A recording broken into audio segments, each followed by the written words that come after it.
Hola, muy buenas noches.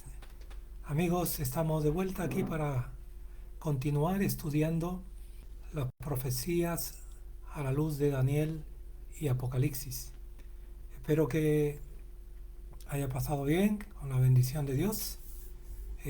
Habíamos prometido continuar estudiando desde esta red las profecías de Daniel y Apocalipsis. Hoy estudiaremos uno de los eventos finales a la luz de la Biblia.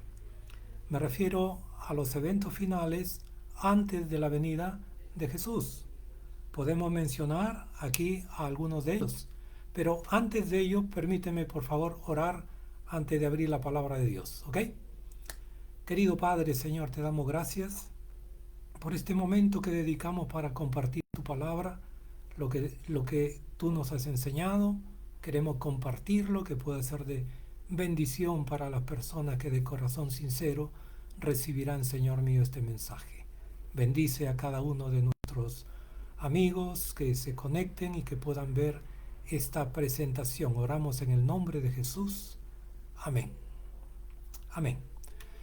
Muy bien, cuando hablamos de los eventos finales, queremos partir de un texto de la palabra de Dios que encontramos en el libro de Segunda de Pedro, capítulo 1 y el versículo 19. Estamos pidiendo siempre que tengas una Biblia a la mano para que tú puedas ir examinando los textos y puedas ir comprobando lo que dice la palabra de Dios. Segunda de Pedro 1:19, tengo aquí mi Biblia abierta y dice: tenemos también la palabra profética más segura, a la cual hacéis bien en estar atentos, como a una antorcha que alumbra en un lugar oscuro, hasta que el día esclarezca y el lucero de la mañana salga en vuestros corazones. Subrayo la declaración, a la cual hacéis bien en estar seguros. O sea, la palabra profética, la palabra de Dios, necesitamos estar atentos, o sea, despiertos, velando, orando, estudiando la palabra de Dios para ver el cumplimiento de la palabra de Dios, porque la palabra de Dios es viva y eficaz y se cumple tal como el Señor lo ha declarado en su palabra. Con este texto de introducción, yo quiero mencionarte que hay algunos eventos antes de la segunda venida de Cristo y podemos mencionar algunos de ellos. El primer evento tiene que ver con el tiempo de angustia previo. Número uno, habrá un tiempo de angustia previo al final del tiempo de gracia. O sea, antes que termine el tiempo de gracia, habrá un tiempo de angustia, ¿no? No estamos hablando del gran tiempo de angustia cuando caerán las 7 últimas plagas, que ocurrirá, el gran tiempo de angustia ocurrirá después que termine el tiempo de gracia. Si estamos aquí, aquí termina el tiempo de gracia, antes de que termine el tiempo de gracia, habrá un tiempo de angustia previo. ¿Qué más? ¿Qué otro evento habrá antes de que termine el tiempo de gracia? Ahí ocurrirá también el sellamiento. Ocurrirá el derramamiento del Espíritu Santo en la lluvia tardía. Número 4, ocurrirá también el zarandeo, que separará la paja del trigo. Número 5, ocurrirá también el fuerte pregón, o sea, el último mensaje de amonestación que el pueblo de Dios tiene que comunicar al mundo. Número 6, estará la ley dominical, que reemplazará al cuarto mandamiento de la ley de Dios, el sábado. Y número 7, el fin del tiempo de gracia. Vamos a dejar ahí una presentación en PPT, en MP4, para que tú puedas analizarla después. Entonces, lo que vamos a ver ahora es este primer evento, número 1, el tiempo de angustia previo. Y para ello quiero invitarte a leer lo que Jesús dijo acerca del tiempo de angustia previo. El texto bíblico está en Lucas capítulo 21. versículos 25 y 26. Lucas capítulo 21, versículos 25 y 26. ¿Por qué estamos eligiendo Lucas capítulo 21? Porque Lucas 21 es el sermón profético de Jesús, el último sermón de Jesús, donde él anunció las señales que acontecerían antes de su segunda venida. Este mismo sermón está en Mateo capítulo 24, está también en Marcos capítulo 13, ¿y por qué no está en el Evangelio de Juan? Porque esas señales estaban reservadas para que Juan las escriba en el libro de Apocalipsis, del cual Juan es autor. Entonces, cuando leemos aquí lo que Jesús dijo acerca de un tiempo de angustia, leo lo que dice la palabra de Dios. Entonces habrá señales en el sol, estoy leyendo el capítulo 21, versículo 25. Habrá señales en el sol, en la luna y en las estrellas, y en la tierra angustia de las gentes, subrayo, angustia de las gentes confundidas a causa del bramido del mar y de las olas. Aquí encontramos esta declaración, bramido del mar y de las olas. Cuando las profecías hablan del mar, está hablando de desastres naturales que acontecerían alrededor del mundo. ¿Notan? Entonces, desfalleciendo los hombres por el temor, o sea, por el miedo y la expectación de las cosas que sobrevendrán en toda la tierra, porque las potencias de los cielos serán conmovidas. ¿En qué contexto dijo Jesús esta señal del tiempo de angustia? Este tiempo de angustia está en el contexto de la venida de Jesús. Yo quiero que nosotros podamos ver los eventos finales, pero a la luz de la venida de Jesús. O sea, no nos vamos a centrar simplemente en las crisis mundiales que están aconteciendo y las que vendrán después, sino que tenemos que verlas a la luz de la segunda venida de Cristo. Por no decir, tenemos que poner nuestra mirada en Jesús, más allá de los eventos finales. Entonces, este evento llamado el tiempo de angustia previo, ¿qué acontecerá durante ese tiempo de angustia previo? O sea, antes que termine el tiempo de gracia, habrán otros eventos que vamos a ir estudiando en cada uno de los videos. ¿Cuál es el otro evento que acontecerá antes de que termine el tiempo de gracia? Está el sellamiento, o sea, la Biblia habla de que los hijos de Dios van a ser sellados. De eso hablaremos en una próxima sesión. Entonces también ocurrirá el derramamiento del Espíritu Santo de Dios, el Pentecostés, tal como ocurrió en los días de los apóstoles, la lluvia temprana.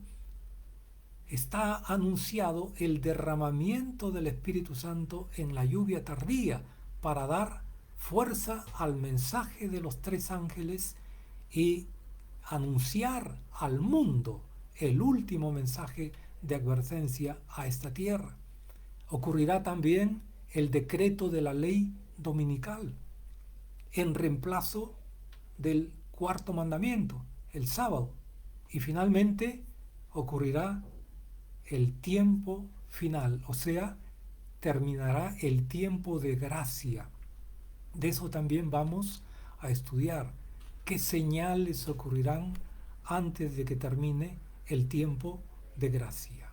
Entonces, este tiempo de angustia previo, ¿qué ocurrirá durante este tiempo de angustia previo? Yo quiero que podamos compartir contigo aquí un par de declaraciones de una autora muy conocida a nivel mundial Estamos hablando de la señora Elena G. de White. Y ella escribió hace muchos años atrás. Noten lo que ella dijo acerca de lo que está ocurriendo precisamente en nuestro tiempo. Ella dice: el momento actual es de interés abrumador para todos los que viven. Los gobernantes, estadistas, los hombres que ocupan puestos de confianza y autoridad, los hombres y mujeres pensadores de las clases, de todas las clases, tienen la atención fija en los acontecimientos que se producen en derredor nuestro. Observan las relaciones que existen entre las naciones, observan la intensidad que se apodera de todo elemento terrenal y reconocen que algo grande y decisivo está por ocurrir, que el mundo se encuentra en vísperas de una crisis estupenda. Esta última declaración: el mundo se encuentra en víspera de una crisis estupenda. ¿Qué tenía en mente ella cuando habló de una crisis estupenda? De algo nunca antes visto, tal vez. Habla de una crisis mundial alrededor del mundo. Y hay una cita más que ella compartió en el libro El conflicto de los siglos, en la página 576. Si tú tienes este libro, y si no lo tienes, podemos compartirlo también contigo a través de un link aquí en nuestro canal, pero leo lo que ella dijo acerca de los desastres que habrán de llevar al mundo a esta crisis final. Ella dijo así: Satanás producirá enfermedades y desastres, al punto que ciudades populosas serán reducidas a ruinas y desolación. Ahora mismo, dice, Satanás está obrando, ejerce su poder en todos los lugares y bajo mil formas, en las desgracias y calamidades de mar y tierra, en las grandes conflagraciones, noten, en las grandes conflagraciones, en los tremendos huracanes y en las terribles tempestades de granizo, en las inundaciones, en los ciclones, en las mareas extraordinarias y en los terremotos. Destruye las mieses casi maduras y a ello sigue la hambruna y la angustia. Noten cómo esta declaración, angustia, y esto me llevó a buscar en el internet qué es lo que dice la Organización Mundial de la Salud acerca de la angustia que está viviendo el mundo. Y leo lo que dice la Organización Mundial de la Salud. Según la Organización Mundial de la Salud, la depresión y la ansiedad, o sea, lo que produce la angustia, aumentaron un 25% en el primer año de la pandemia con el COVID en 1922. El número de personas que padecen una enfermedad mental asciende a casi 1.000 millones de habitantes. La OMS también ha clasificado la depresión como el principal factor que contribuye a la discapacidad mundial.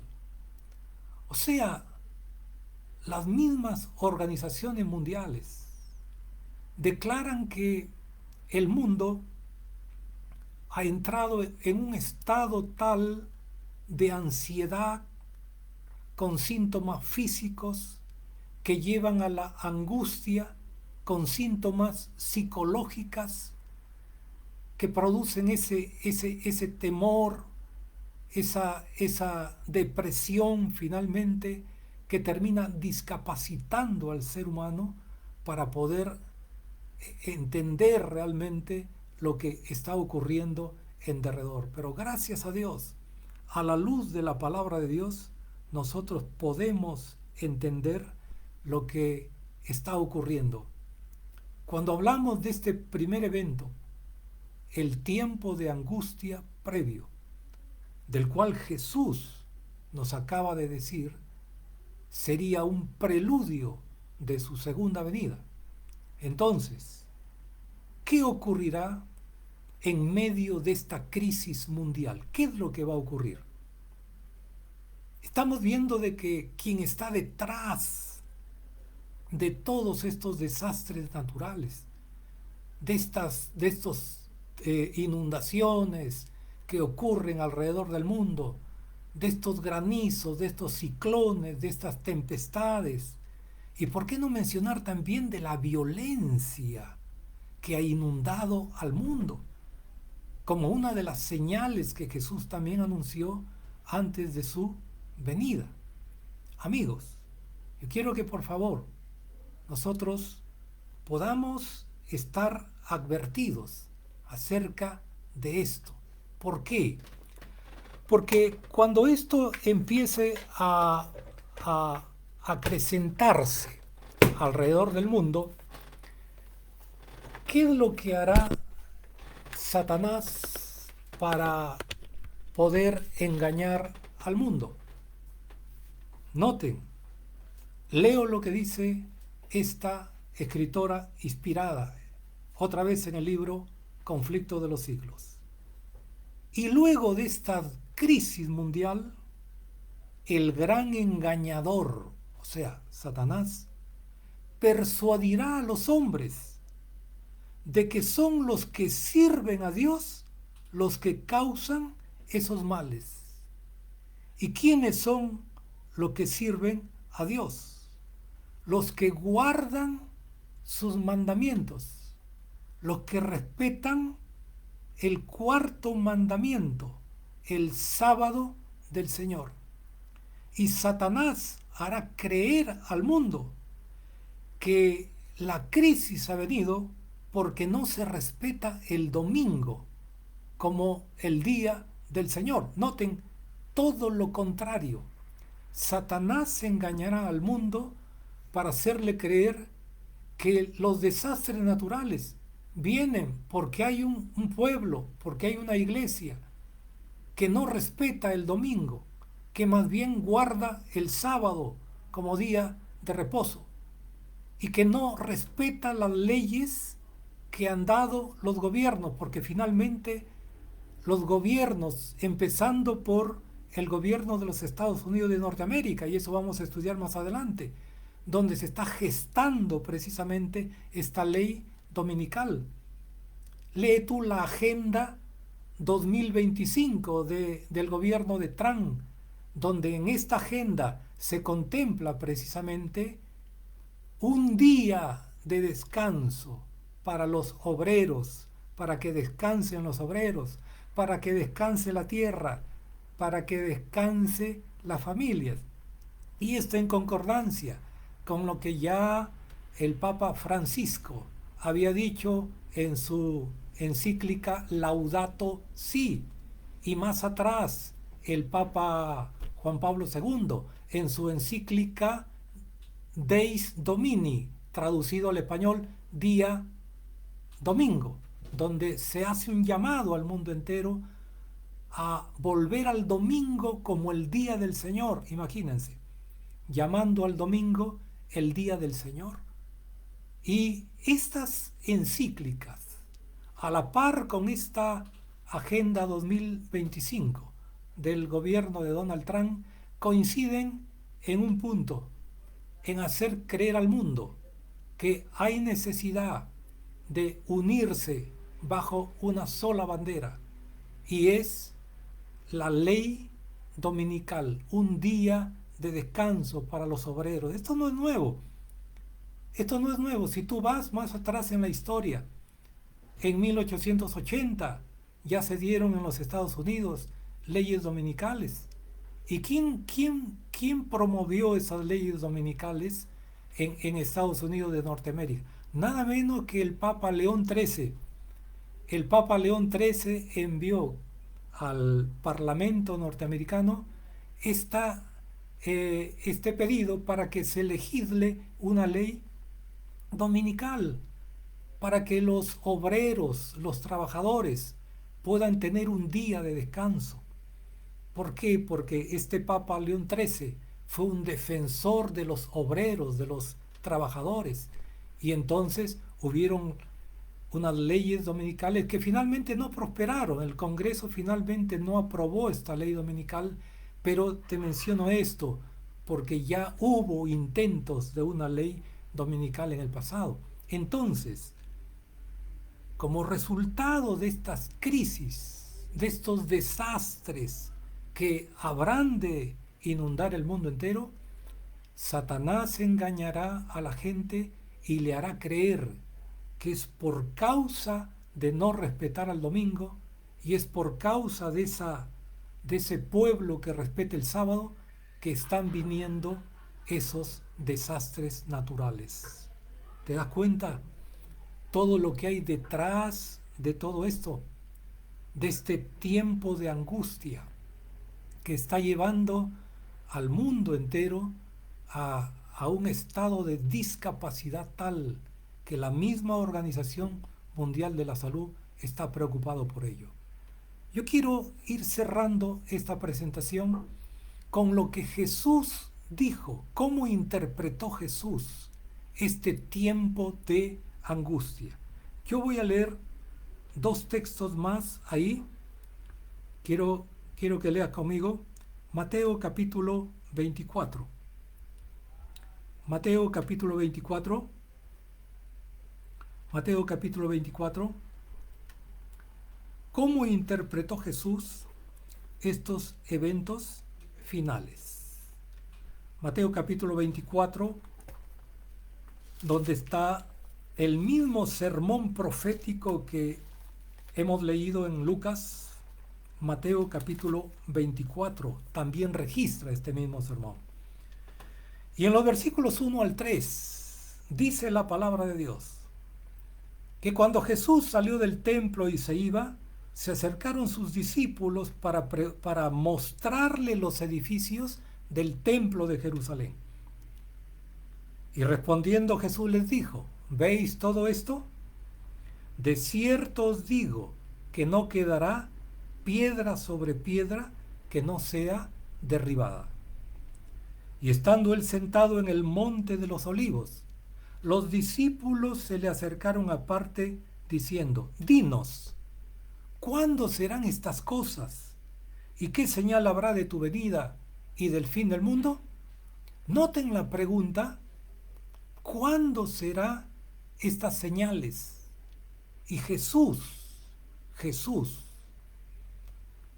usando el contexto histórico de su tiempo, enfocado en el contexto histórico, él interpretó estas señales proféticas desde el contexto histórico de su tiempo. ¿Qué es lo que estaba ocurriendo? Jesús había sido rechazado por su pueblo. El pueblo judío se había enfocado tanto en el templo de Jerusalén que creían que ese templo nunca sería destruido. Pero ese templo había sido destruido ya en el pasado por Nabucodonosor. Ese templo fue reconstruido, el templo primero de Salomón, luego el templo que fue destruido por Nabucodonosor, y ahora el templo que fue reconstruido por Herodes el Grande. Este último templo es al cual Jesús dijo: no quedará piedra sobre piedra. O sea, Jesús estaba anunciando una profecía.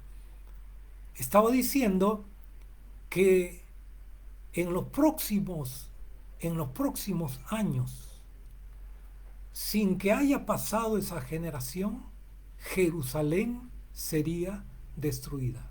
Pero antes de que eso ocurra, noten lo que Jesús dice en los versículos 15 de Mateo 24. Estoy leyendo el sermón profético de Jesús en Mateo capítulo 24, versículo 15. Por tanto, cuando veáis en el lugar santo la abominación desoladora de que habló el profeta Daniel, el que lea, entienda. Miren que Jesús está mencionando el libro de Daniel. Está mencionando la profecía de la abominación desoladora que encontramos en Daniel capítulo 7, luego Daniel capítulo 9, y yo voy a leer Daniel capítulo 9. ¿Por qué? Porque Jesús se está refiriendo precisamente a esa abominación desoladora que tiene que ver con la destrucción de Jerusalén. Leo Daniel capítulo 9, versículo 24 al 27. Este es el texto bíblico que las iglesias evangélicas dispensacionalistas toman para decir que en esta última semana de la profecía, en los últimos 7 años antes del fin del mundo, ocurrirá un rapto secreto. Pero noten, yo voy a leer desde el versículo 26, porque habla de la profecía de tiempo de las 70 semanas. Dice, y después de las, tendría que leer yo desde el versículo 24, dice, 70 semanas están determinadas sobre tu pueblo y sobre tu santa ciudad, para terminar la prevaricación, poner fin al pecado, expiar la iniquidad, traer la justicia perdurable, sellar la visión y la profecía y ungir al santo de los santos. Nota que esta profecía habla de las 70 semanas que estaban cortadas para el pueblo judío, como un tiempo de gracia, para que el pueblo judío se vuelva a Dios en arrepentimiento, para que ellos acepten a Jesús como su Salvador personal. Pero vamos a ver que finalmente no lo hicieron. Entonces, como parte de estas 70 semanas, está la última semana, que es una semana en profecía. Un día equivale a un año. Por tanto, si hablamos de una semana, estamos hablando de 7 años. ¿Qué ocurrirían durante esos 7 años de la profecía? Dice, versículo 26. Y después de las 62 semanas, se quitará la vida al Mesías, mas no por sí. Y el pueblo de un príncipe que ha de venir destruirá la ciudad. Aquí está hablando de la destrucción de la ciudad de Jerusalén. Este príncipe que vendría, que históricamente no fue otro que el general Tito, enviado por Roma precisamente para tomar el control de Jerusalén, y dice, y continúa diciendo, ha de venir, destruirá la ciudad y el santuario. Está hablando del santuario de Jerusalén. Y su fin será con inundación, y hasta el fin de la guerra durarán las devastaciones. Y por otra semana confirmará el pacto con muchos. A la mitad de la semana, o sea, a la mitad de los 7 años, 3 años y medio después, ¿qué ocurriría? Cesaría el sacrificio y la ofrenda, o sea, el sacrificio de Jesús. Jesús moriría exactamente el año 31, tal como estaba anunciado. Y después, con la muchedumbre de las abominaciones, vendrá el desolador, hasta que venga la consumación y lo que está determinado se derrame sobre el desolador. ¿Por qué estoy leyendo este texto? Porque el mundo evangélico dispensacionalista cree que esta última dispensación de 7 años que toman de Daniel 9:27, serán 7 años donde la iglesia participará del rapto secreto. O sea, a la mitad de los 7 años, la iglesia será arrebatada y entonces no pasará por la gran tribulación, por el tiempo de angustia. Qué bonito suena, ¿verdad? Enseñar que no habrá un tiempo de angustia, enseñar que no habrá una gran tribulación. ¿Por qué? Porque la iglesia será arrebatada y llevada al cielo. Tengamos mucho cuidado con esa mentira, con esa gran estafa que el diablo está haciendo con millones de personas. Cuando aquí lo que la profecía está hablando, que a la mitad de la semana, esa última semana que le fue dado al pueblo de Israel, que empieza con el año 27 en que Jesús fue bautizado, 3 años y medio de ministerio, llevó hasta el año 31 en que Jesús fue crucificado. Está hablando de la crucifixión de Jesús, no está hablando de un rapto secreto para llevarse a la iglesia al cielo. Y al final de los 7 años, el año 34, cuando finalmente terminan esos 7 años de gracia para el pueblo judío.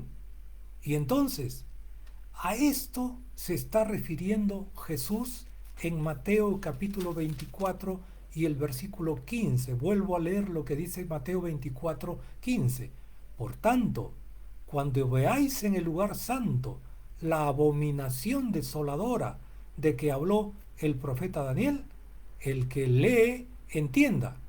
Entonces los que estén en Judea, huyan a los montes. El que esté en la azotea, no descienda para tomar algo de su casa. Entonces Jesús anunció al pueblo judío lo que habría de acontecer con la ciudad de Jerusalén. ¿Y cuándo ocurrió la destrucción de Jerusalén? Exactamente 29 años después, el año 70. Está históricamente. Tito, el general romano, ingresa toma por asedio la ciudad de Jerusalén con sus murallas y su antemuro. Y no era la intención de Tito quemar la ciudad, sino que los judíos que se habían refugiado en el interior de la ciudad hicieron tanta resistencia, no quisieron rendirse a pesar de las advertencias, y entonces los soldados romanos empezaron a lanzar teas de fuego al interior de la ciudad, y la ciudad empezó a incendiarse.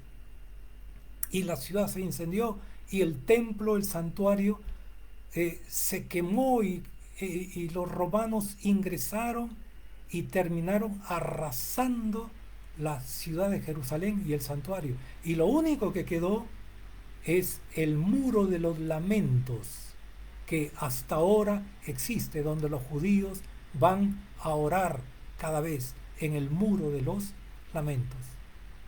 Noten que esta tribulación por la cual tuvo que pasar el pueblo judío, entonces Jesús había predicho. ¿Cómo interpretó Jesús entonces las profecías? En el contexto histórico. Esto se llama el método histórico gramatical. Hemos hablado en un segundo video que hemos grabado, está ahí subido en el canal, acerca de los métodos de interpretación bíblica y acerca de los principios de interpretación, y vimos que el método bíblico correcto para interpretar la Biblia es el método histórico gramatical. Es el método que Daniel utilizó. Cuando Daniel interpreta, por ejemplo, Daniel capítulo 2, el surgimiento de los 4 imperios mundiales que han gobernado el mundo. Daniel vivía en el siglo VI, exactamente en el año 605, cuando Daniel y sus amigos fueron llevados a Babilonia. Y Dios le reveló esta visión a Daniel, primero a Nabucodonosor, y luego Daniel le interpretó el sueño a Nabucodonosor y le dijo el significado de esa imagen, esa cabeza de oro, ese pecho y brazos de plata, ese vientre de bronce y esas piernas de barro y de hierro y esa piedra que finalmente caería, que no es otra cosa que la segunda venida de Cristo. Entonces, Jesús hizo lo mismo.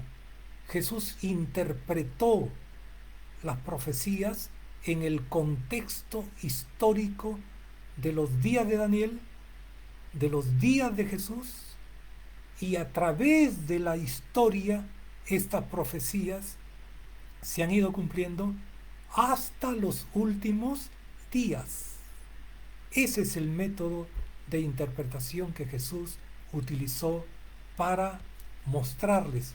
Y quiero ir cerrando esta presentación mencionando que Jesús no solamente anunció la destrucción de Jerusalén, Él también anunció el tiempo de angustia que habría de pasar el pueblo de Dios en los últimos días. Voy a leer Mateo capítulo 24, Mateo capítulo 24, versículo 21. Mateo capítulo 24, versículo 21. Noten lo que dice. Porque habrá entonces gran tribulación, cual no ha habido desde el principio del mundo hasta ahora, ni la habrá. Y si aquellos días no fueren acortados, nadie sería salvo. Mas por causa de los escogidos, aquellos días serán acortados. ¿Qué ocurrió? Esta profecía que encontramos nosotros en Daniel, capítulo 8 y el versículo 14, de los 2300 años que empezaron en el año 457 a.C. y terminaron en 1844. Estos años fueron acortados. ¿Por qué? Porque terminaron prácticamente esta gran tribulación en 1798, cuando el general Berthier toma preso al Papa Pío VI. Roma sufre esta herida, tal como está anunciada en Apocalipsis 13. La autoridad de Roma decayó. Y entonces todos estos abusos, incluyendo el abuso más degradante que cometió Roma, la Iglesia, contra el mundo cristiano. ¿Y cuál fue esa peor institución que terminó por matar a millones de cristianos? Estamos hablando de lo que tú has escuchado, la Inquisición, el llamado Tribunal de la Santa, entre comillas, de la Santa Inquisición. Hay historiadores como el historiador Gibbons, que dice que durante todo este periodo de la Edad Media aproximadamente murieron 10 millones de cristianos. Y parte de esos cristianos fueron perseguidos, fueron muertos, condenados a sufrir los peores castigos por este tribunal de la Inquisición. Y aquí en Lima, ahí al lado del Parlamento, ahí está el Museo de la Inquisición. Yo no sé si alguna vez tú has entrado ahí. Ahí están los registros de por qué esos cristianos morían torturados ahí, para hacerlos negar su fe, renunciar a su fe. ¿Te imaginas? Perseguir a los cristianos, torturar a los cristianos, matar a los cristianos. Su único delito de esos cristianos era no estar de acuerdo con lo que Roma, la Iglesia católica, había promulgado. Jesús nunca autorizó a nadie a perseguir a nadie contra sus creencias, contra su voluntad. Jesús no autorizó a nadie a obligar a las personas a aceptar el Evangelio, la palabra de Dios. Jesús nunca condenó a nadie a la muerte, todo lo contrario. Él dio su vida por nosotros los pecadores ahí en la cruz del Calvario. Entonces, todo este periodo de angustia, que podríamos decir proféticamente, habrá de volver a repetirse. ¿Por qué? ¿Qué ocurrirá antes de que termine el tiempo de gracia? Leo un texto más, por favor, permítanme, en una de las profecías de Apocalipsis, en Apocalipsis capítulo 6, donde aparece la profecía de los 7 sellos. Y en uno de los sellos, en Apocalipsis capítulo 6, versículo 9, cuando se abrió el 5.º sello, dice la profecía: vi bajo el altar a los que habían sido muertos por causa de la palabra de Dios y el testimonio de Jesucristo. Aquí están los que murieron durante la gran tribulación, durante toda la Edad Media. ¿Y qué dice el versículo 10? Y claman a gran voz diciendo: ¿hasta cuándo, Señor santo y verdadero, no juzgas y vengas nuestra sangre en los que moran en la tierra? ¿Y cuál es la respuesta que se les dio? La respuesta que se les dio fue que descansaran por un poco de tiempo. ¿Hasta cuándo? Hasta que sus consiervos, sus hermanos, que también deberían ser muertos como ellos. O sea, se volverá a repetir nuevamente la persecución contra los cristianos. ¿Y contra quiénes especialmente? Contra los guardadores de los mandamientos de Dios y que tienen el testimonio de Jesús. Y termino leyendo un último texto en Apocalipsis capítulo 12 y el versículo 17. Entonces el dragón, símbolo de Satanás, se llenó de ira contra la mujer, que es símbolo de la iglesia, y se fue a hacer guerra contra este resto, contra este remanente de la descendencia de la iglesia. ¿Quiénes son? Los que guardan los mandamientos de Dios y tienen el testimonio de Jesucristo. La ira, aquí habla de la ira de Satanás. ¿Contra quiénes es la ira de Satanás? Contra aquellos que guardan los mandamientos de Dios, incluyendo el 4.º mandamiento, el santo sábado, y tienen el testimonio de Jesucristo. Contra este pueblo, Satanás tiene enfocada su ira, su cólera, para destruir a los que guardan los mandamientos y tienen el testimonio de Jesucristo. Mi querido amigo, propósito de esta presentación es que tú puedas analizar a la luz de la palabra de Dios estos eventos finales, este tiempo de angustia en el cual el mundo ya ha entrado, tiempo de angustia previo, donde vendrán catástrofes y desastres naturales por todo el mundo. Y en esa angustia y desesperación, los gobernantes, líderes religiosos y políticos acusarán, buscarán un chivo expiatorio y culparán a los guardadores del sábado como los responsables de la crisis mundial. Así es como la palabra de Dios presenta lo que Satanás hará para engañar finalmente al mundo y para que esa ley dominical finalmente sea promulgada en todo el mundo. Que el Señor pueda iluminar tu mente a través del estudio de la palabra de Dios. Vea la palabra de Dios, repasa. Estoy subiendo ahí un PPT en MP4 para que tú puedas volver a repasar esto y puedas compartirlo también con tus amigos.